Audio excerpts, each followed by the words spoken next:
This is the Nathan, Nat and Sean podcast. Morning, everyone. It was the McManus show today. Rove, you joined me with Nat away and Nathan away. When there are no hands on deck, in case of emergency, break glass. I've been in this studio, in this glass box, waiting for you to get the tiny hammer out and smash it so I could come and play. Here we are, family reunion day. Fantastic too. And we got things off pretty well this morning because we caught up with Alistair Lynch and I was talking footy with him. I mean, but you know as much about footy as I do, so that was no worries. It was a great day of sport. We had him on. We had Matthew Pavlich to talk about the Derby as well, of course. But the big fish was reeled in. Prime Minister Anthony Albanese in the studio. Now, for you, this is like an everyday. It actually isn't every day. As funny as that to say, like we've been to his house for dinner and all that stuff. So that was a moment. But he pops in all the time, and it's like, just watching you two catch up was delightful. There were hugs, in case the listeners are interested. There's hugs when you two see each other. And look, you won't get the full elbow effect today, right now. But it was a solid, I think, at least half the show. I was just chatting to him as the election kicks into gear. Absolutely. And, of course, you're gearing up for a big day tomorrow, and you tell us all about that. So we're really invested. Someone's getting a camera up their bum, and we find out what other people have been through when under the influence of anaesthetic. It's just a McManus Monday. Goodness. He's going to play the mark. He's going to watch. Say hi to your mum for me. Morning. Hello. How you doing? It's Dave here. I'm going to explain in a second why I am. Shawnee, should we do a roll call to kick off? Yes, the let's morning? do a roll call. Okay. Nathan. No. Absent. Nats.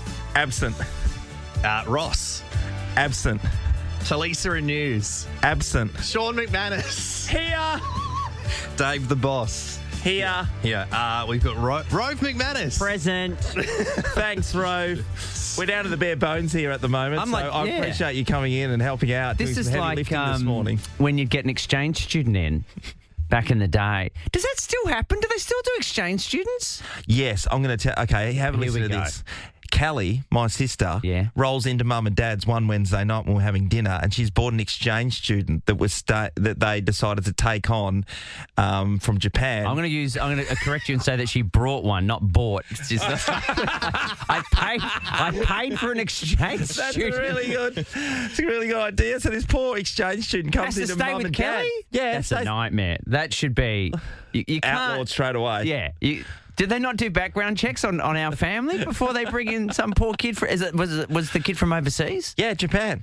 That's extraordinary. Yeah. So how do you reckon she went on day one when Dad was trying to over-explain everything at our house? Look, but that'd be exciting. If I'm a Japanese exchange student, yes, and I turn up and I'm like, roll my eyes, Australia, here we go. Turn up to your folks' place, which is a literal farm.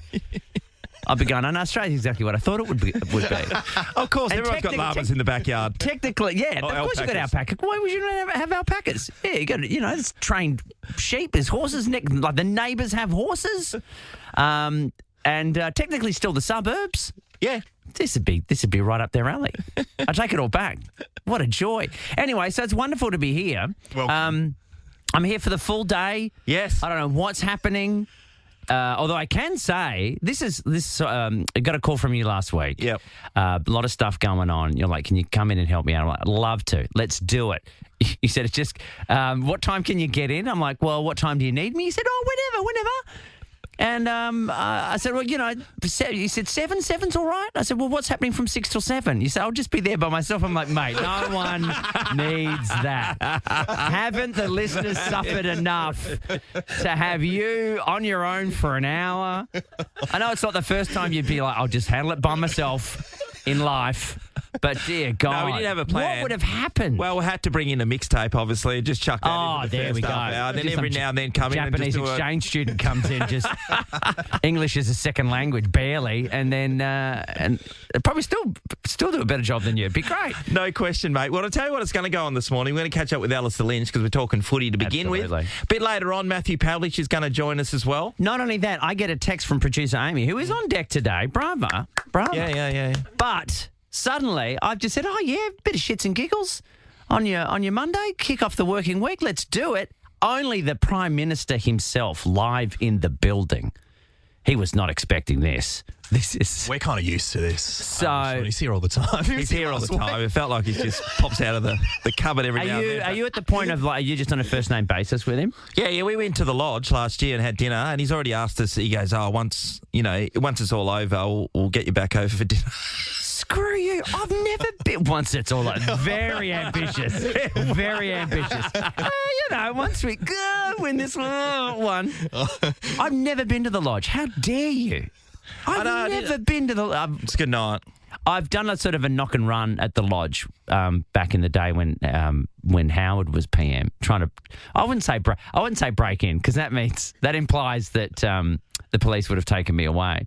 But trying to get into the lodge when I wasn't high invited. fences and high hedges. Lots of fences, lots of people with sunglasses and earpieces turn up when you start ranting at the gates. Nathan, Nat, and Sean podcast. Rove, we're just hearing from Christy Wright, and she's talking about the traffic. Obviously, this time of morning, not too bad. When I was coming in here this morning, I was just coming down Canning Highway, and it was around the Adderdale area, for anybody who knows that region, and I saw this guy walking with a dirt bike. Walking a dirt bike? A dirt bike, no lights on, and then he just gives it clicks, and then he just takes off. Middle of Canning Highway. What a superstar. 6:30. What do you think he was doing? He's clearly stolen it. Yeah. He's walking it out the front of someone's house, didn't start it while I was there, walked it. Don't you reckon? Yeah, probably. Now, is there anyone else out on the road at that point? Is it just you? There was a lady running with it. I noticed a lady running on the side of the road. She had a torch in her hand. Running with a torch? Just wear a headlamp. What are you doing? But if you're up to no good, yes, which it sounds like he was, no shade on this guy, but you know who you are. You know what you were doing. If you're at that point of like, I'm going to take this bike, I'm just going to quietly walk it to a point where I can just jump on it and go. Yeah. If you're doing it under cover of darkness, either late at night, early in the morning, like you found, when you see those car headlights coming, it's just like, oh no, I look so sus. I am like, I may as well be in black and white stripes, sort of comic book criminal it's a dead pajamas. giveaway. Chuck the lights on the motorbike. Or just pretend. Well, what he should have done is just like stopped it, like stood back, hands on hips, staring at it with a furrowed brow, like, this bloody bike. And then as you drive past, just throw your hands up in the air like you're exasperated, like this bloody thing. But just going, oh no, I was getting on it anyway. Exactly. Bloody thieves. Nathan, Nat, and Sean podcast. I nearly blew away today. It's very windy. I'm not ready for the wind yet. Yeah. Enough of the wind. Go away, wind. It was bad yesterday for the Derby as well. Oh, yeah. Now, look, I caught up with the family. We'll be getting to the Derby, of course. As Freo supporters, you know we're going to be talking about that later on today. But I caught up with the family yesterday, and a lot of talk about the fact that I was coming on the show this morning. Yes. My brother was saying, he was a big shout out to Luke, listening in the car, heard your promo that had been playing of "G'day, it's me, Sean. I got my cousin Rove coming in to do the show on Monday," and his youngest daughter, who is 10, has said, "Who's this guy claiming that Uncle Rove's his cousin? Who's this guy on the radio?" So you need to do a bit of work within the family to get that primary school listener base. I need it. Yeah. How do you say the family? Well, I haven't seen Luke's kids for a while, but Will called me Uncle Shawnee Mac just the other day, which is, he's now a grown man. He's now 18.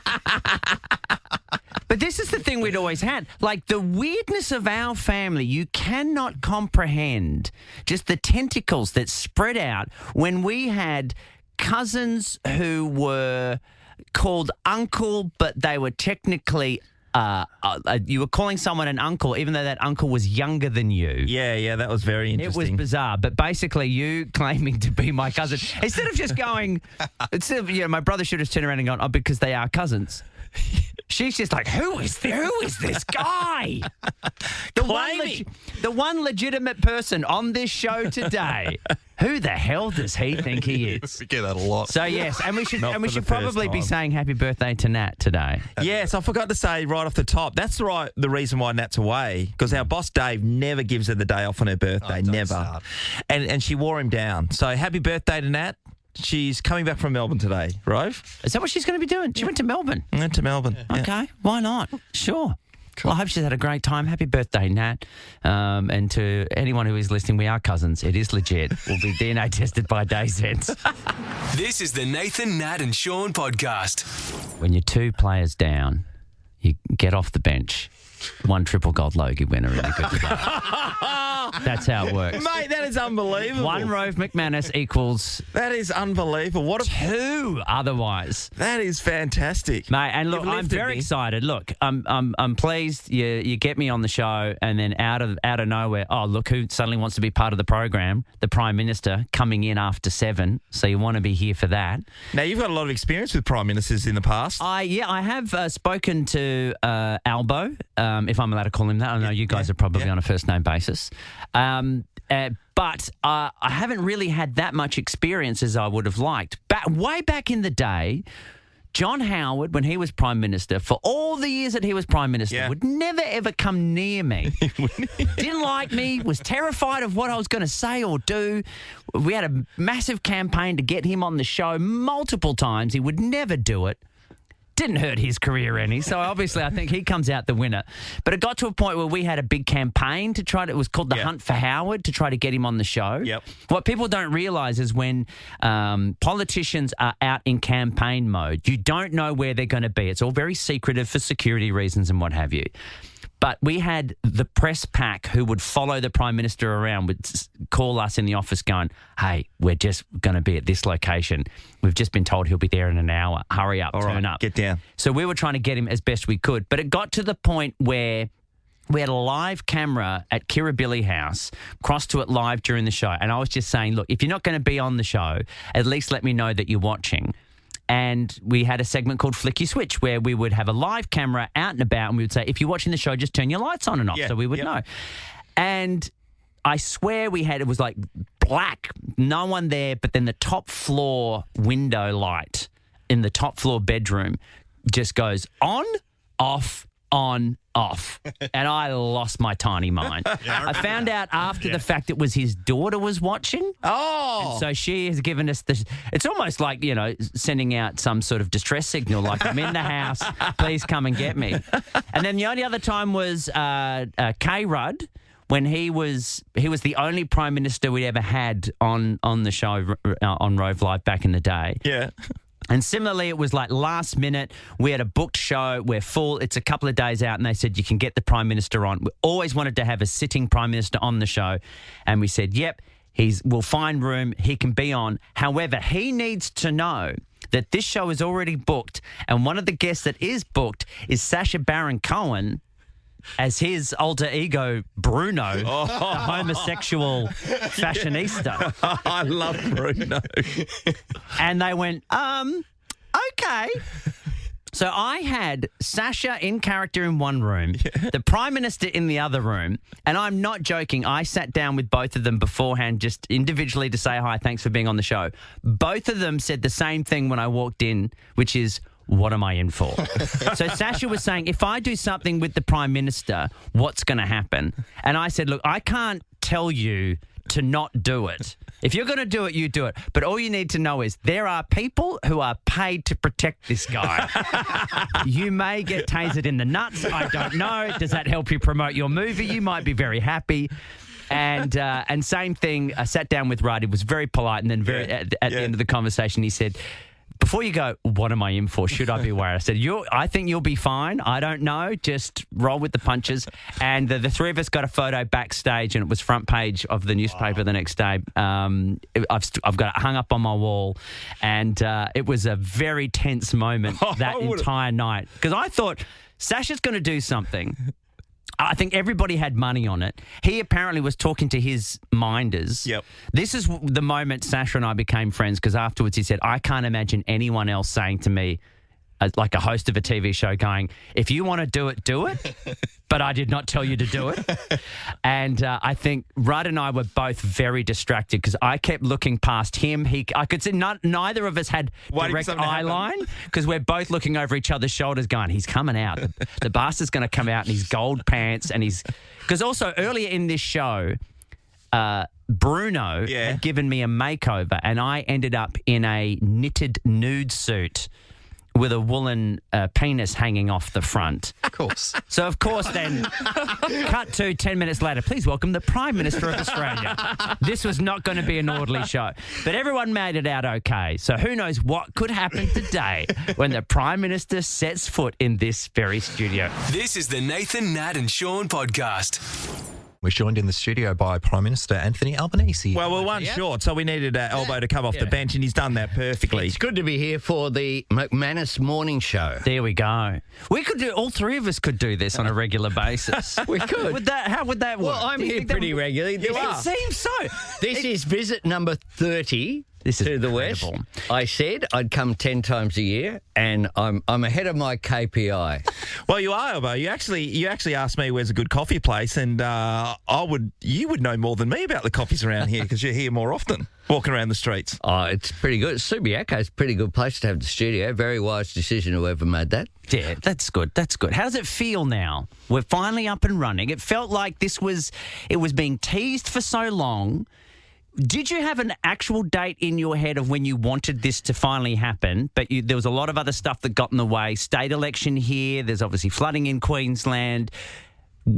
Are you happy that you're actually up and running? I am very, very happy that we're off and running. But you can go back to one of my, probably 60 interviews on this program over the last 3 years. And I've always said that government should serve their full term. 3 years is too short. So I'm very comfortable with us handing down the budget. Has given us the opportunity to say that we're committed to more tax cuts and more energy bill relief and to put in place the Medicare support that we have to strengthen Medicare. So I'm very happy that we're in the campaign, though, because I'm sick of being asked every time I was in the studio. It was asked, when's the election? And I'd say 3 years is too short, May to May, and no one would believe me. Now they do. Absolutely, Elbow. I'm wondering about your fitness, your campaigning fitness, because over the next 33 days, mate, I dare say you won't be getting too much sleep. So how have you gone about getting yourself ready for the 33 days? You do it by going hard from day one, essentially. Really? I've since January. Have you watched your diet? Have you watched what you're drinking? Absolutely. Here we go. Big questions. Thought you'd get the easy one. Softball here. No. No, not at all. McManus says, I'm going to waltz this one. What are you eating? Indeed. Well, I'm eating healthily when I can. You can't always, of course. The odd burger doesn't hurt you. Okay, mate, now be honest. They put you out there. There's always like, here, eat a meat pie, pour a beer. Like the pressure is on to not like screw up. Like hot dogs. What's the no-go foods for photo ops? Hot dogs would be one. Yeah, sausage on a roll. Never looks good, mate. and make sure you don't eat it from the middle either. Yeah, That's sure, an error one of my raw predecessors onions. made once. No to raw onions. No, not good. Not good. But they'll always look for you to spill something. It's a bit like I had, from time to time, I've had kick to kick with Joel Selwood one day at the champion at the Cattery at Cardinia Park, and we were kick to kick, and it was like 15 metres away, then 20 metres away, then 25 metres away, and I hadn't dropped one, and they were just waiting. And I could have taken 50 marks, exactly, but it wouldn't have mattered. The one I dropped would have been what they showed. Oh. So I was like, that's enough, mate. That's enough. Look, you've never tackled a small child, so that's something. That is true. No squishing from this Prime Minister. No squishing at all. That was just a couple of days before the last campaign, and my team told me about that, and I was like, nah, it can't be that bad. And then I looked at it, I was like, yep, it's worse. Okay, now in reality, when you're going through it, how much are you being kept up to date with what's happening on the other side to what's happening with you? I mean, we all get told don't read the comments, but you kind of need to as part of this. No, you don't need to read the comments ever. Comments in social media can be pretty unkind, and you got to remember that that's not representative. So you just have to focus on what we need to do. But are you being kept up to date with what's happening with each of you on your publicity trails? Look, a little bit, but... It's like, he went to a bakery, I'm going to a bakery. No, I by and large run my own race. We have a really clear agenda that we want to emphasise. Today we're at Midland Hospital, $350 million announcement between us and the state government. I'll be there with the Premier. And that's about... increased numbers of operating theatres, increased assets there so that people get looked after, get the health care that they need. And that's important to keep that focus on the difference in this election campaign, the choice which is there. And our choice is strengthening Medicare, making sure we have that cost of living relief, making sure we build a stronger Australia with a future made in Australia. Roger Cook just ran a campaign about a future made in WA. We're in sync in terms of our agenda. And you can't be knocked off course by any particular media outlet or by the other side. You have to put what your positive agenda is, I think, is really important. Albo, one of the things I want to talk to you about, and I get messages from friends all the time who've got small business. They want to know if you understand the trials and tribulations they're going through, being from the Labor side of things. Of course, they probably lean towards Liberal. And also any plans that you have for small businesses going forward in these uncertain times. Absolutely. Well, small businesses should be backing Labor in this campaign. The coalition will always stand for very, very big business. The relationship that Peter Dutton has with Gina Reinhardt are besties here in the West. Not a small business. Give you the big tip. What we're doing is providing energy bill relief for small business. We did that again and again. We're providing some more announcements will be coming in the next couple of weeks, but we back small business. There are more small businesses in Australia today than there have ever been ever before. And we know that this is a difficult time with the biggest energy crisis since the 1970s. For sure. But we're dealing with that, and we're making sure that small business gets looked after. One of the reasons why we announced the crackdown on price gouging by the big supermarkets yesterday was to support small business to compete, because it's small businesses, your local corner shop, that is a part of that local community. Pharmacies are small businesses. We're cutting the price of medicines to just $25. That's the same price they were in 2004. Now, it was a big announcement yesterday about holding the big chains accountable for price gouging, making it illegal, I believe was what you were saying. So how do you police that? Who's in charge of then making sure that that's seen through? Because I think a lot of us would have that concern. You police that through the ACCC, the competition tribunal. Essentially, you give them the power to make sure that price gouging is illegal. There are examples internationally in the European Union, in the UK, in 30 of the US states where price gouging is illegal. And what you do is you make sure you put it in the law. We'll introduce legislation by the end of the year. We'll have a task force established of the Treasury, the ACCC and consumer groups, and it builds on what we've done already. We've outlawed things like shrinkflation. We're making sure that there's greater transparency there.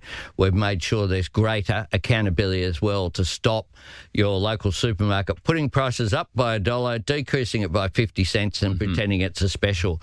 So we've done a range of measures already, but we are going to make price gouging explicitly illegal in the law in order to send that message as well. So does that come from, say like the farmers, right? They've got their meat that they're trying to sell, and then the supermarkets pay a certain price, and then they pass it on to us, and they really jack it up sometimes. Is that finding the difference between the two to realise what the real price is? That's right. So I got asked yesterday, and I used a colloquialism about how do you know it's price gouging? Yeah. It's when supermarkets are taking the piss out of their customers. Yeah. Customers know. And so we will take action. We'll make sure that the law's defined in a way that's watertight. We don't want to use those laws. What you want to do is to make sure that that law ensures that supermarkets will do the right thing. Now, as much as we're obviously campaigning for the country and you're looking at policies that affect us here, a very big looming issue is our relationship with the US. We have a president there that I'm allowed to say is a pretty scary dude to be dealing with, I would think. How much of that is going to factor into who gets this job? Who has the best relationship with the bully in the White House? Well, it's a matter of a relationship, dealing with people constructively, and I do that. I deal with world leaders and have done so very effectively over 3 years, treating people with respect, regardless of where they come from on the political spectrum. And I've had 2 positive discussions with the president that are constructive. But what I won't do is compromise Australia's national interests. So I've said, for example, on the pharmaceutical benefit scheme, it's not up for negotiation. It's part of who we are. Yeah. Like our Medicare card being the most important thing for us in terms of healthcare. The PBS is something that was created by a Labor government under Curtin and Chifley, of course, a great West Australian, and it's something that we'll defend. So I know that, and people followed the play. The United States would like for its interests to be served above other countries, and that's not surprising. My job is to stand up for Australia's national interests, and that's what I'll do. So when we talk price gouging locally, what about tariffs coming in from the States and how that then gets taken on board by Australian taxpayers? Well, no. Well, it's the reverse, of course. What tariffs have done, including those imposed by the United States, has put a higher cost for US consumers. Tariffs an act of self-harm, which is why I haven't said, we'll respond by doing the same thing, because that would increase the price for Australian consumers. So it's a matter of being sensible here, dealing in a conscious way. We have a great relationship with the United States. And it's not just a relationship between leaders, it's a relationship between peoples, 2 great democracies. We respect the outcome of elections, and we respect President Trump and the position which is there, but we'll deal with him standing up for Australia's national interest as well. Now, Roger Cook got voted in as Premier here, calling the US Vice President a knob. Have you thought of that as a strategy? Well, I'll allow Roger's comments to be defended by Roger. I did note that he did that, and he did have a discussion with me about that. Look, my job, I have to deal with... Yeah, that would have come up in the feed at the end of day press briefing, surely. Any signal Did you hear what happened today? Look, he didn't tackle a kid, but he did call that guy a knob. Well, people will have their own views and have a right to express them. My job as Prime Minister is to be respectful to leaders, and that's what I will continue to do.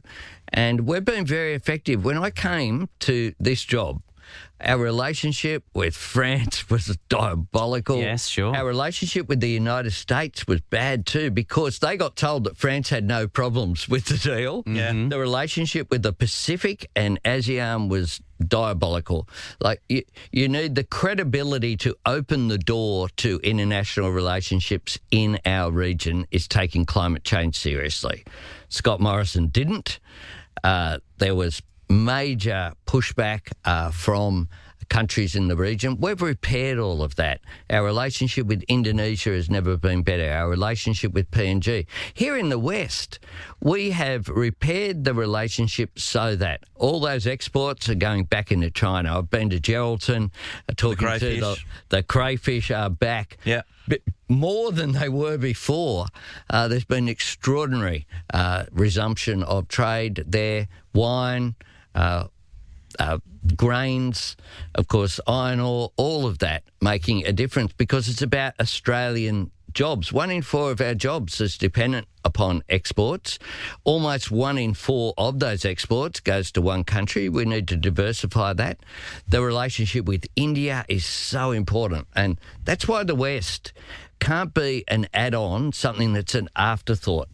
This economy and this state is driving our nation. You are particularly well positioned for the relationship up into Indonesia and into India. Yeah.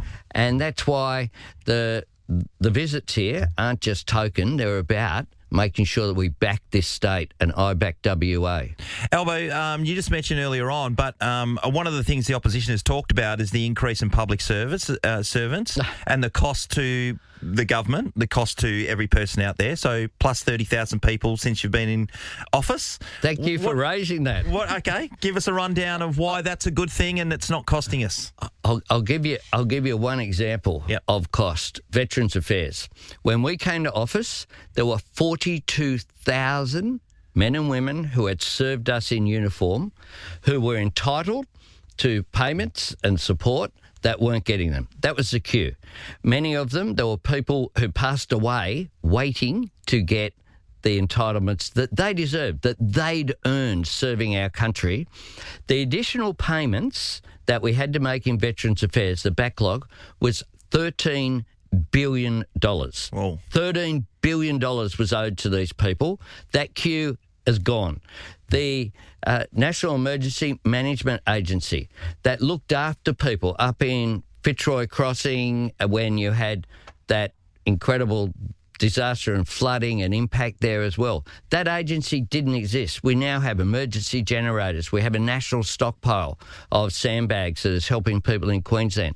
I was in Hervey Bay, a little town on the coast of Queensland near Fraser Island last week, the week before last. Days flow into each other. You're travelling, mate. There were 15 public servants working out of a caravan, making sure that those victims of the floods were getting the money, the entitlements they had in order to get by and get the essentials in life. He's talking about sacking 41,000 public servants. There were more than 50,000 consultants employed, being paid more than the public servants, all offline. It was just... It was a disaster. Robo-debt. People died because of robo-debt because you didn't have public servants. You had an automated system sending people bills that they didn't owe. People lost their lives, literally because of that. Now, this guy wants to rip the guts out of public servants, pretends they're all in Canberra. No, they're not. They're here in Perth. They're in Geraldton, they're in Port Hedland, they're in Karratha, they're in Kalgoorlie, they're in Albany. They're right around this country serving people. And guess what? If you work for one of the big 4 accountancy firms, you get paid more than the average public servant. So I've met so many people during the period, the end of that coalition government, who I'd run into them and I'd say, oh, are you still with the Department of Infrastructure or one of the departments you used to? Oh, no, now I work for... company. I won't say it. They're only big 4. Oh, you enjoying it? Oh, yeah. I get paid twice as much and work half the time and send the bill to the taxpayer. That doesn't make sense. You know, we need to be efficient, and we are efficient, but being efficient isn't making sure that veterans don't get payments and that people, the flood issue in Queensland, most people have got their payments within 24 hours. That's made an enormous difference to people going through a really tough time. Now, it seems like it's a relatively short amount of time between elections here. It's too short. It does feel that way. But for you, have you noticed, even this time round, the way of campaigning is different? It seems, I think we've been very influenced by what's happening overseas, especially in the US, that sometimes it's not so much policy driven as what you promise and maybe don't need to deliver, and it's the cult of personality and things like that. Have you noticed a difference in campaigning this time round for you? I'll tell you the big difference is the nature of media. So I did a podcast yesterday. Did you do a podcast? Landed in Perth. You haven't you? You've done a podcast. Another one. I did one in a pub here. The pub was closed, mind you, for us, and that's very different. So I've done, I think, probably 10 podcasts so far this year. And do you have to be careful about what you're saying? Because if you go on for an hour and a half in podcasts and you're just discussing everything, life and things you're really interested in, you have to be wary of what you're giving up. Oh, look, you of course are always conscious, but I try to be me. I mean, how many times have I been in this studio? A million, yeah. Yeah, and we just 30 apparently is what I've we just chat, and I think you've got to be real. Yeah. And well, that's a big part of it. We've talked about small business and things like that. We've got a lot of new voters coming in where this will be their first election. What do you have for some of the Gen Z voters that are coming in this time around? We will cancel 20% of their student debt is the big thing that comes back to me when people say, that they recognise that will make a difference to them. We've already cut $3 billion off student debt by changing the way the indexation happens. So it's always the lower amount, not the higher amount. Yep. So we did that. And one of the things we're doing this election campaign is to build on the foundations that we've done our first term. So in student debt, we did $3 billion off. Now we're going to put 20% off student debt. That will make an enormous difference for them.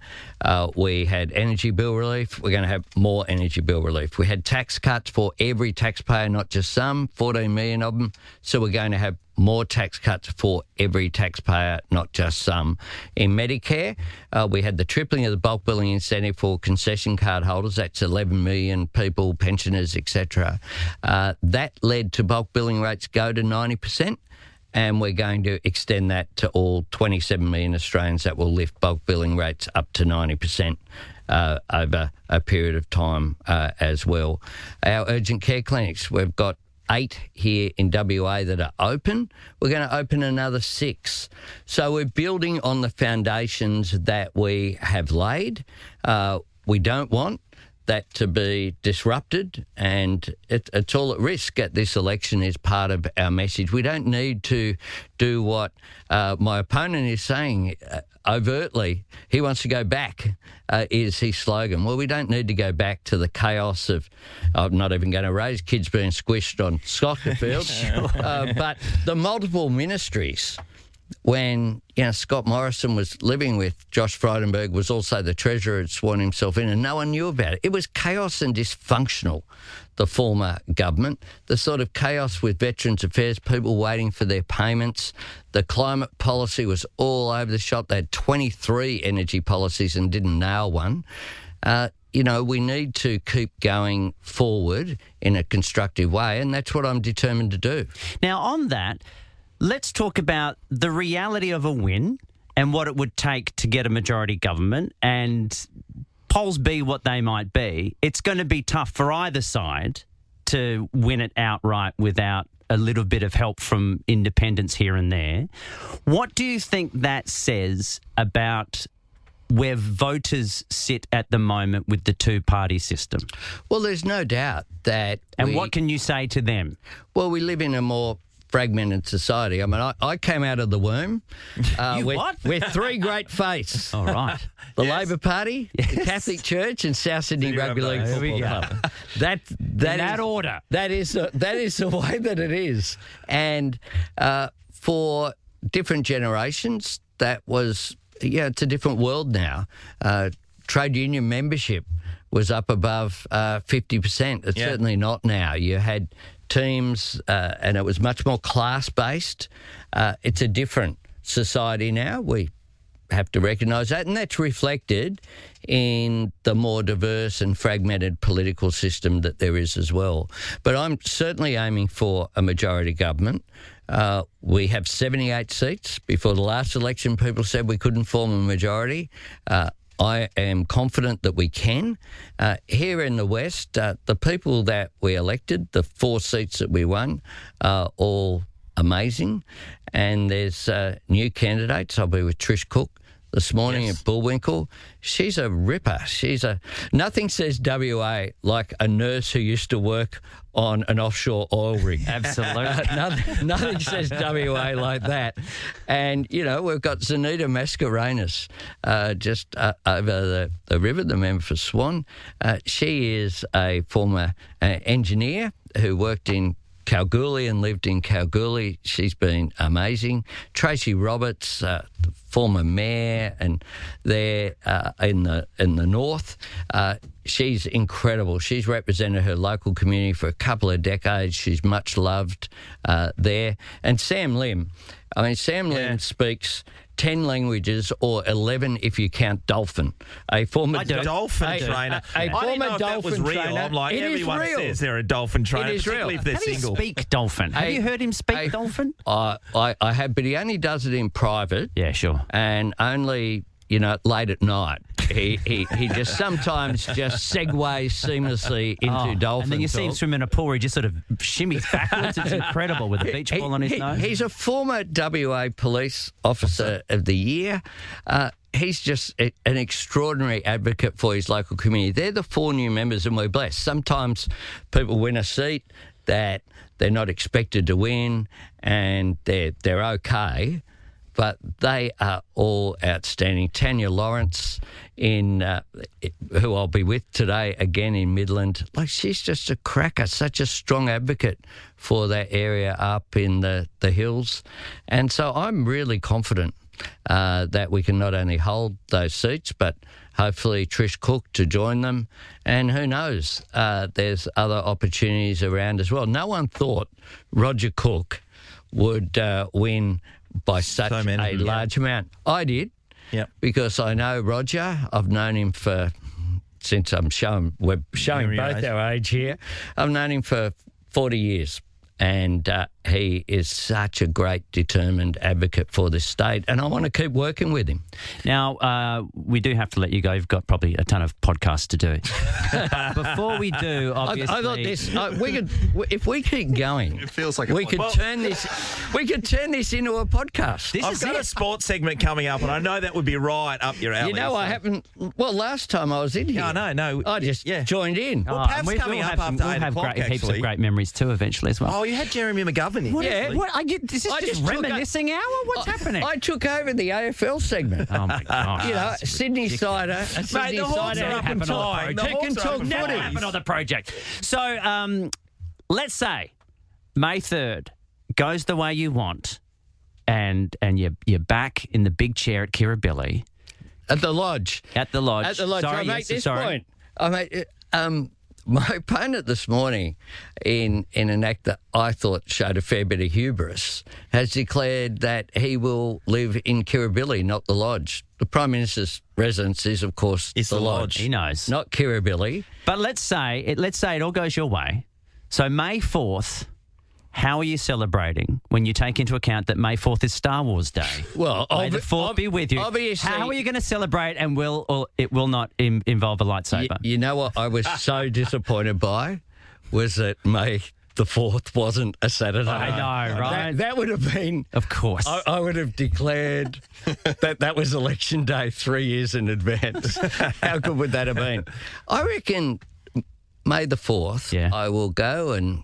In my electorate, probably have a cup of coffee. I might break what's been, with only a couple of exceptions, a teetotaling period since January 1 at some stage, maybe maybe after 12. Yeah, you'll wait to noon. Yes, of course. And then I reckon, given it's May the 4th, you've got to watch the first 3 movies. Oh, here we go. This is a very controversial take. How do you watch it? What order? In the order they were made. There we go. Always. So New Hope. Yeah. Empire Strikes Back, Return of the Jedi. Yeah. But don't watch the remastered version. I've tried to watch it in order with my daughter, as canon would suggest, exactly like you say. You get to the end of Return of the Jedi where we see the Force ghosts, and we're meant to see old man Darth Vader with his helmet off. Instead, we get young Anakin, and my daughter's like, "Who's that guy?" Hayden Christensen. She's like, "I don't know who he is," because we haven't seen the others yet. That's wrong.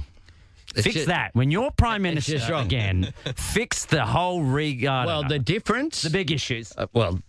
To give a counterfactual here, my son and I made him watch Godfather 1, 2 and 3 in order. God, man. Not on one time. Good God. Godfather 3 is really underestimated. You think so? I think it is. You've got to, if you watch the 3 movies In over order. a week, in order. Yeah, of you need course to you got to watch it in Carve order. out some time. Otherwise, you'll be worried about what happened. You got to carve out some time, and I did that quite a few years ago now, and he liked it. Well, Prime Minister, it's a long campaign road ahead. Best of luck with it all, and may the force be with you. Thank you so much. Good on you, Albo. It's the Nathan, Nat and Sean podcast. Pens down, heads up. It's time for a course clash. Nathan, Nat and Sean's banter has nothing on the universe of possibilities waiting for you at Curtin Open Day on April 6th. Search Curtin Open Day to find out more. Up for grabs is $1,000 cash to celebrate Curtin University's Open Day. Of course, it's this Sunday, April the 6th. We've got a couple of contestants who are going to go head-to-head, Michael and Christy. But we'll start with you, Michael. Good morning. Good morning. Now, Michael, have you studied? Are you a university degree holder? No, I'm not. Actually, well, I have studied uni, but I didn't actually complete it. Fantastic. Mate, welcome to the club. Is your last name McManus? No. Now, He said no. that was question 1. Done. Tick. He's in. Christy, what about you? How are you doing this morning? Yeah, I'm good, thanks, Rove. How are you, mate? I'm good, feeling good. Just spoke to the PM for what felt like an eternity, but no one was telling us to stop, so we just kept going. How was that for you at your end, out of interest?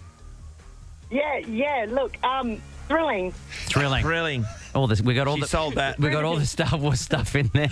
We ticked every box. Are you feeling clever today, Christy? Oh, somewhat. Not overly confident. Oh, mate, welcome to the degree club. This is how it works. Well, we have got that $1,000 on the line. Michael, you're the first one through, so you got the opportunity to choose between the Bachelor of Commerce or a Bachelor of Created Arts. I'll go for commerce. Commerce. Is the one. Now, what's made you choose that one? Are you feeling confident about that for any particular reason? Yeah, just been looking into it for the last few years. Really? Okay. It's actually serious then. Oh, it sounds like it.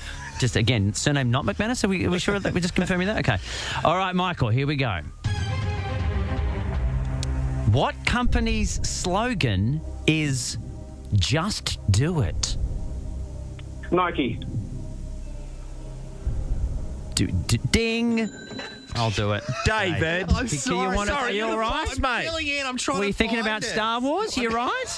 Okay. Feeling intimidated because someone did 4 weeks of a university degree. I found it. Okay, David. What is the score, please? The score is 1-0 to 1-0. Michael. 1-0. We have only asked one question of one contestant. Christy, over to you. Who is the author of the Harry Potter book series? Book series. J.K. Rowling. Well done, David. And well done to you, Christy. All right, and we're in. Michael, which entrepreneur is famously known as the founder of Tesla? Easy. Elon Musk. Ah, the Doge dickhead himself. The Doge. Okay, question number 2 for Christy. What iconic music video did Michael Jackson release in 1983, known for its groundbreaking dance moves, including the moonwalk? Very complex. Smooth Criminal. Incorrect, it was Thriller. Someone in the slip cord too. Oh, she's yelling at her partner there. It's all right. We're not done yet. Michael, which fast food chain is known for its Big Mac? McDonald's. Dude, come on. Christy was spewing with that one. Cheers. Okay, still 2-1 in favour, 3-1 in favour of Michael. Question 3 for you, Christy. Which famous playwright wrote the tragedy Macbeth?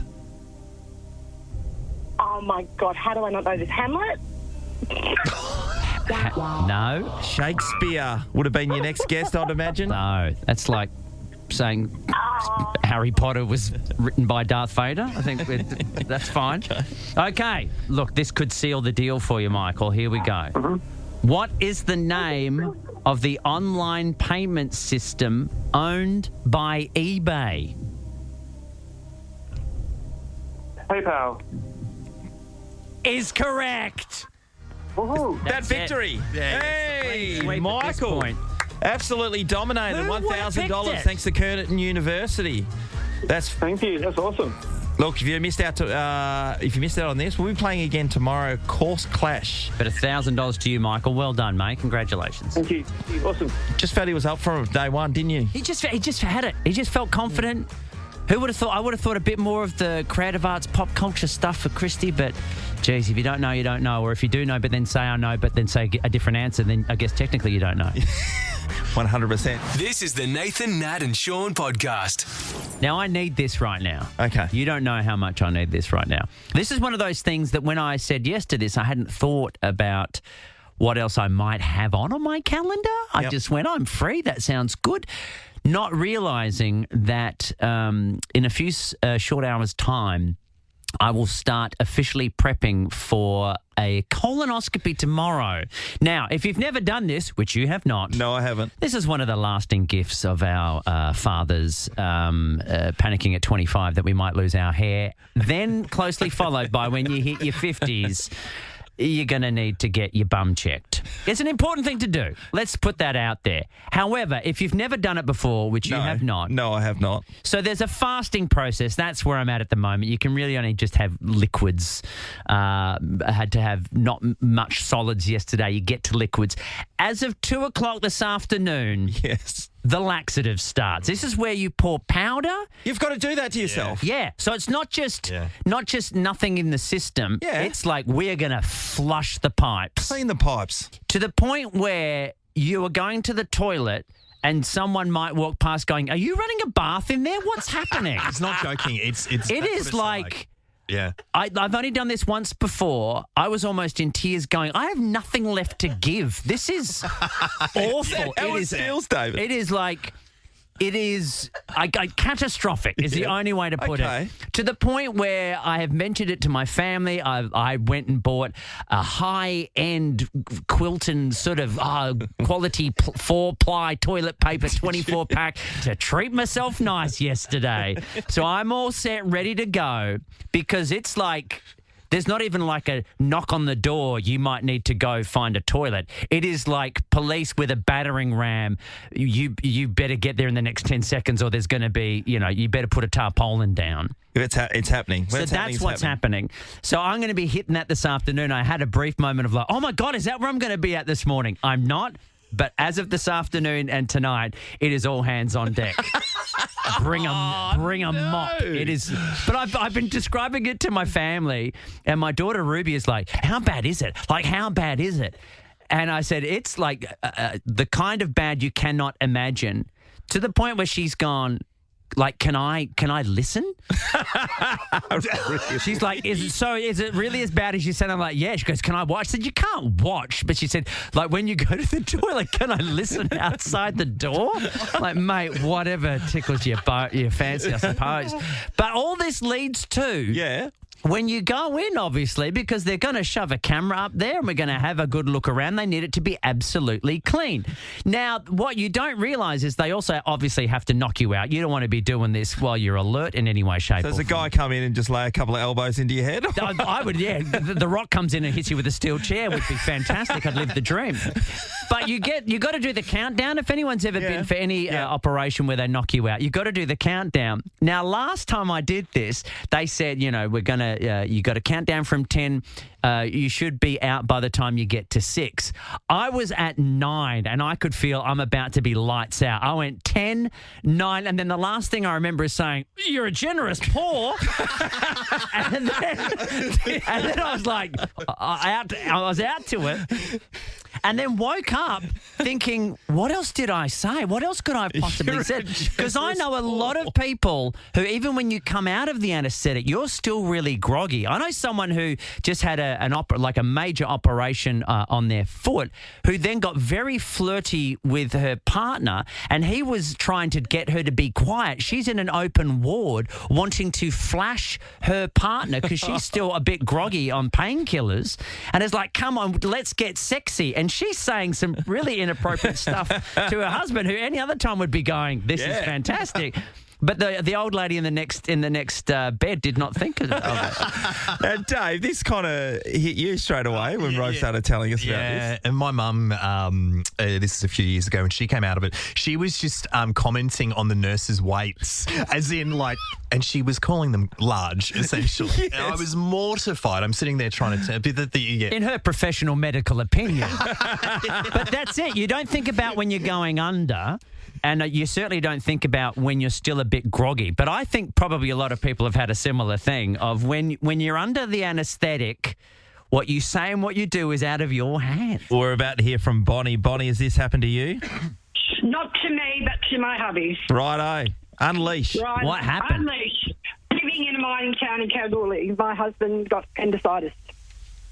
So they had to airlift him, put him on the Royal Fly Doctor, flying to Perth.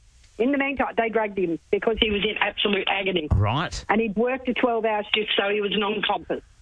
Oh. But he kept grabbing the nurse's hand and trying to grab it and making sure that she was there on the flight and putting the hand under the blanket. We're all thinking, I was on the plane with him. Oh, I'm no. Thinking, what is he doing? What? And he said all he wanted to do while he had appendicitis was poop. The feeling was pressure, but he couldn't feel his bits. Oh. So he's trying to get the hands of anybody who was around to make sure those bits were still there. And it was by the time we got into the hospital, the nurse had said from the flying doctor to the rest of the nurses, watch out on handover because he's looking for his bits. He doesn't want to lose any. Handover, indeed. It's like he was trying to pull a chute or something. It was more than a handover, I can tell you. Bonnie, that's great. Well, keep that in mind, though. Next time, just have a little stash at home if you need a little spice in your life. Thank you, Bonnie. Good start, Bonnie. Kelly's in Baldivis. G'day, Kel. Hi, how you going? Good, mate. Who was on the anaesthetic and what happened? It was actually my son, and he was about 13 at the time. He was having a tonsillectomy, and I was there when they were waking him up from the surgery, and he woke up, sat up in the bed and just started waving his hands and saying thank you to all the doctors and the nurses and just thank you. And they said to me, you're such a polite little boy. And a few days later, he'd remembered what he was dreaming about, and he had dreamt that he'd been in a boxing fight. So he was thanking the crowd and thanking his competitors and thanking everyone because he'd won. That's amazing. Was he trying to grab Vaseline and put it on his eyelids to stop the bleeding or anything like that? Was there any other references that gave away at the time that maybe that's what was going on? Nothing. He had no idea. It was just days later that he remembered, and he said, I've just realised what I was doing in that room, Mum. It's very similar to, we were just talking before about one of the classic anaesthetic stories, the David After Dentist viral video that was going around of the young kid who was coming out of having his teeth done and just kept going, is this real life? Is this going to be forever? Right. We got one more, Rove. That's Mel. G'day, Mel. Hey, how you going? Yeah, good, mate. So mine was the anaesthetic not actually working as it should have. What? During colonoscopy? Yes. Wait. Not working as it should during the colonoscopy? Well, I feel like you should be kind of snoozing for the procedure, but I was lucky enough to wake up a couple of times and just, feel a little sort of shunted from behind and could see a bit of a tunnel on the screen in front of me, which was really cute. You can see the tunnel. Wait, Mel. Stop. Back up, which is probably what you were saying at the time. So you can feel because the camera goes up and into your intestines. It's not just in your bum; it's up inside you. I could just feel a shoving motion, I guess you could say, but yeah. No, and they turn around, there's Bonnie's husband there. So Mel, what did you say? Another round, bartender. No, actually, my comment was I was saving that for marriage. I thought I was hilarious. That's a good one too. Oh, well, that's not great. That's terrifying. You want to make sure they have enough that they really knock you, really knock you out. If they have their way with you on that floor, whatever, no problem. You don't know about it. Yeah, what I don't need is like midway through a colonoscopy is to hear, wake up to hear someone going, "What the?" or something like that. I don't need that. Say hi to your bum for me. There's too many. I don't need them. This is the Nathan, Nat and Sean podcast. We were talking this morning. It was brought up to me that there was a storm on Saturday night, and I was like, a storm on Saturday night? It's 35 degrees on Saturday. Yep. 34 degrees yesterday when the footy was on. Blue skies forever. Surely that didn't take place. There was a tiny drizzle during the game. It seemed like there was a I didn't believe that at all. tiny little bit. I was worried about your beautiful cream suit. Firstly, it was a bit over the top, wasn't it? It was a little bit. Is that your call? Was that your call, by the way? At the risk of derailing the conversation. I picked it up from the dry cleaner and I just went, and then... what's the occasion? I thought Channel 7 would have given you that. Is that yours? What's the occasion that you're dragging that out for? Oh, sorry, okay. I bought it for the races many years ago. Okay. 2 years ago. Righto. I thought maybe as soon as I was standing there, our good friend Jason Richardson, he's texting me straight away because he's in Melbourne watching the live feed before the game, and he's going, "Nice suit. How's the jacket on him?" And I was like, because I thought if you get a dropper rain on that, you're going to see it. It's going to show up. That's why you normally go dark. So first of all, I apologise, but I didn't see the... That's all right. And it won't be coming out again. There's a tree. Our neighbours have a tree that has these little nut fig things on them that hangs over our fence. And that was like all over the backyard, all these little nut things all over the backyard. That to me was the giveaway. I just thought maybe it was windy or something, or we get possums in the trees. Maybe they were piffing stuff at the house. Amy, come over here because you were dead set. Oh no, there was a bloody earthquake. Oh, it's Wizard of Oz, the house. Oh, Dorothy. It was above my house. I was like, my son came running down above your house.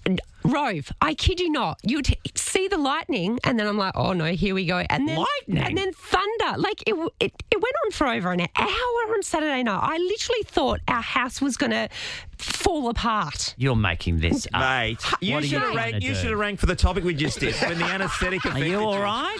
What are you? Have you woken up yet? Mate, don't put her on the chopper. You don't know what she'll do. It's the Nathan, Nat and Sean podcast.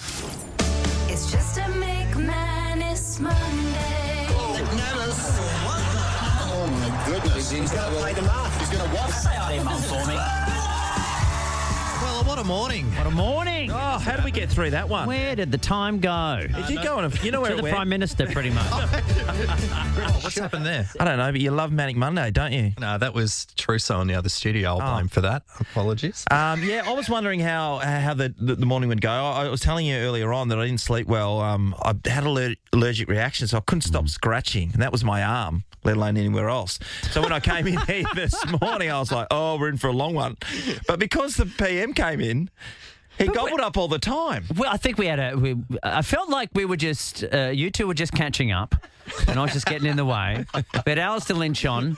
I felt like you two were just catching up, and I was getting in the way. Matthew Pavlich, just you two caught up while I got in the way. I'm seeing a theme, sort of a trend happening here. Well, you have to come back tomorrow then, It's been great. I'm just here to fill in the gaps if you need them. Happy to help out. Hey, good luck with the colonoscopy. Thank you very much. I'll text you the results, and you may all get calls from me. Pick up the phone because who knows what I'm going to be on and what I'm going to be saying. And also, happy birthday to Nat for today. Yeah, well, she'll be back tomorrow. We're going to be having Damien Martin in the studio too. He's going to be talking to us about the greyhounds. He's into greyhounds adoption, which is a great thing. I think Brother it's a Ben has fantastic got thing. one. That's right, absolutely. Comet is the name of my brother's greyhound. Do they feel any sort of inclination to still run at all? I think they go, well, when it comes out to mum and dad's, it just does one quick burn for 20 metres and then just gets the sits there. zoomies like a normal dog. Yeah. I don't think I've told you this. Remember Santa's helper? Just Santa's little helper. This is one that's just going to come out of the blue right at the finish line. Okay. I was attacked by a dog. Oh, my brother told me, everybody, but I haven't brought it up with you. So we're just down at the beach. This dog's come up and started attacking my dog, like really full on, took a big chunk out of her shoulder. My dog is a 30-kilogram boxer. And I picked her up like she was a little chihuahua because I didn't know what else to do because I went, normally she can handle herself. Dogs have disagreements. Anyway, so I've picked her up to keep her safe. So then the other dog starts biting me on the arm and the legs. And then... Stitches? Sorry? Stitches? Yeah, for all of us. So, I had to wear the cone of shame for a week. Stop licking your ass. myself. Stop rubbing my arm. Shameful. What a tough day.